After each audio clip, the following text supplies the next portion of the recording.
welcome to Femi's Desserts View YouTube channel. So today we're not learning anything about hair talk, no cake classes or anything, but this also, as a good baker, this topic I'm going to be teaching now is going to be really brief, okay? It's going to be a very interesting one because it's going to serve as an eye-opener for a lot of people that have reached out in the past asking how I manage to take good pictures of my product. You need to understand one thing as a baker or anybody that is actually in a kind of business that you need to display or project yourself for people to see.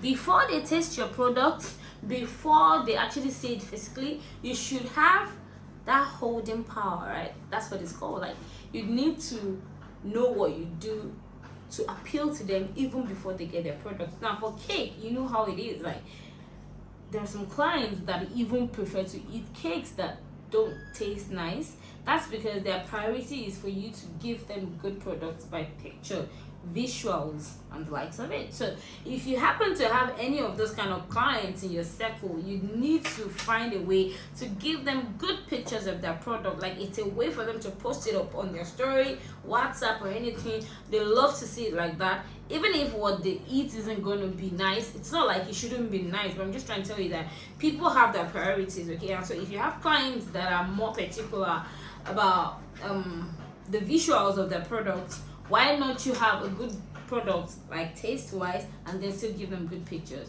Oh well, that's what I do all the time. So I'm here to teach you guys how I take my pictures. Note that I don't have any professional cameras here. Let me tell you, initially when I started, I bought cameras too, but it was a bit too hectic for me because I need to take the pictures with my camera, I need to export into my flash, I need to put it in the system, do my editings, and then before I export back into my phone and then I post. Oh my god, it's so stressful because I'm more like a one-man army. I have people that help me out, that work with me, my staff, but stuff like my product, my videos, my pictures, I handle them 100% by myself. So you can imagine how I need to oversee other people, and I don't want my audience out there to wonder why I'm missing or why I'm not present, why am I not posting, because it's so herculean to think of the hard work I'm going to do putting up pictures. So if I'm supposed to post about 3 times a day, I'll probably be discouraged to posting once in 2 days because going through that process for every single picture is not easy.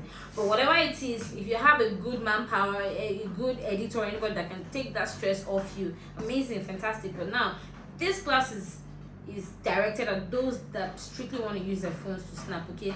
I use my phone, I use an iPhone. I've always used an iPhone even since the inception of my business. I started with the iPhone 7 when I had to buy the iPhone 11, and then I'm on the iPhone 12 now because I haven't even found the need to actually buy the bigger iPhone because my iPhone 12 is doing what I want it to do for me. So you'll be amazed if I don't know about Android, I'm sorry, but this is for iPhone users, but I'm sure that you guys that use Android will be able to apply it because the major feature here, I've actually seen it on an Android phone before, so you should be able to just follow through with my steps and apply it to Android. I hope it would help, okay? So it's better than not helping at all in any way. So let's get right into it now. So here now I have an iPhone 11. It's not my phone, okay?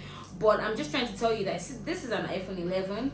I have an iPhone 12, but the settings is the same, okay? So for this now, I'm just going to show you. I think I'll just turn it now so you can understand what I'm talking about. Now, for those that actually see what I post on Instagram, you notice very clearly that I always work with close shot pictures because I always appreciate the details showing very, very clearly, okay? I appreciate when the details show without having too much lightning, without looking overly edited, without looking like it's not real. Like, I want my pictures to look like it's real cake, not like computer generated. Sometimes it looks like that because, yeah, when you make your cakes really nice, no matter how you do it, it will still look nice. So I'm just here to tell you that you can use your phone right here, okay, to get amazing snapshots of your products that would actually help your intending clients to see that on your platform. You would be surprised that if you actually post a good picture today, if you're the kind of person that's been wondering why